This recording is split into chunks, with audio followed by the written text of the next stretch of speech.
Hello বন্ধুরা, আমি রুম্পা। দেখো, একটা নতুন ভিডিও নিয়ে আসলাম। আশা করি সবাই ভালো আছো, আমি ভালো আছি। একটা গলার পট্টি কাপড় দিয়ে আমি পট্টি হবে, প্লাস সাথে পাইপিংও হবে। দেখো কি সুন্দর একটা পট্টির সাহায্যে আমাদের এক কাজে দু কাজ হয়ে যাবে। কীভাবে করলাম দেখো। আমি প্রথমে পট্টিটা তো লাগিয়ে নিয়েছি। দেখো এবার ওই কাট কেটে কেটে নিয়েছি। কোনাগুলো ভালো করে কাটবে যাতে মেশিনে সেলাইটা না কাটে।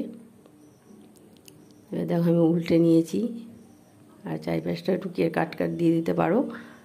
কাট দিয়ে এবার দেখো আমি উল্টে নিয়েছি। উল্টে হাতের সাহায্যে আস্তে আস্তে পট্টির কাপড়টা, এই জন্য কিন্তু আমি সাদা পট্টির কাপড় নিয়েছি। এটা কিন্তু লাইনিং আছে, এই লাইনিংটা ব্লু কালার, ব্লাউজটাও ব্লু কালার, কিন্তু আমি পট্টিটা সাদা নিয়েছি যেহেতু আমি সাদা পাইপিং করবো। ওই জন্য পুরো গোটা কাপড়টা আমি কিন্তু সাদা নিয়েছি, পট্টির কাপড়টা, তাতে আমার একবারে পাইপিংটা হয়ে যায় যাতে।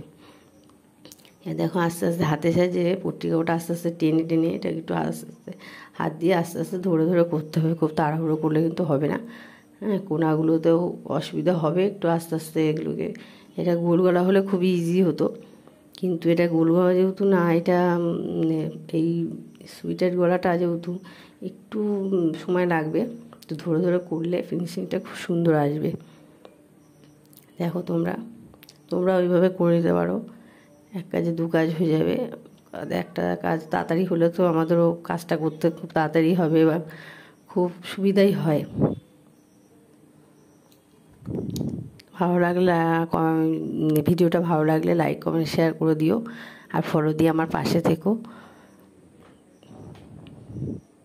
দেখো আমি আস্তে আস্তে এটাকে হাতের সাহায্যেই কিন্তু ওটাকে সাদা কাপড়টাকে আস্তে আস্তে মুড়ে মুড়ে মানে বাইরের দিকে পাইপিংয়ের মতো, যতটা পাইপিং মতো হয় সেরকম ততটাই আস্তে আস্তে আস্তে আস্তে ধরে ধরে ওখানটায় রেখে তারপরে চাপটা দেবো। পাইপিংয়ের মতো রেখে তারপরে কিন্তু আস্তে আস্তে চাপটা দিয়ে নিচ্ছি। দেখো কত সুন্দর ফিনিশিংটা হয়েছে।